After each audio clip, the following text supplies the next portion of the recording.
Next sum, show that sec square theta plus cosec square theta can never be less than 2. ফার্স্টেই sec square theta বলতে যেটা মাথায় আসবে 1 plus tan square theta, তারপরে হচ্ছে cosec square theta মানে হচ্ছে 1 plus cot square theta। যদি আমরা দুটোকে জাস্ট অ্যাড করে দিই 1 plus 1 2 plus tan square theta plus cot square theta।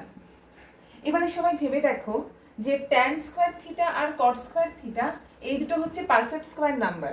তো যে কোনো পারফেক্ট স্কয়ার নাম্বারের লিস্ট ভ্যালু হচ্ছে 0। তার মানে যদি আমার এর ভ্যালুটা ফাইন্ড করতেও হয় সেটা অবশ্যই 2 বা 2 এর থেকে বড় হবে, কখনোই 2 এর থেকে ছোট হওয়া সম্ভব নয়।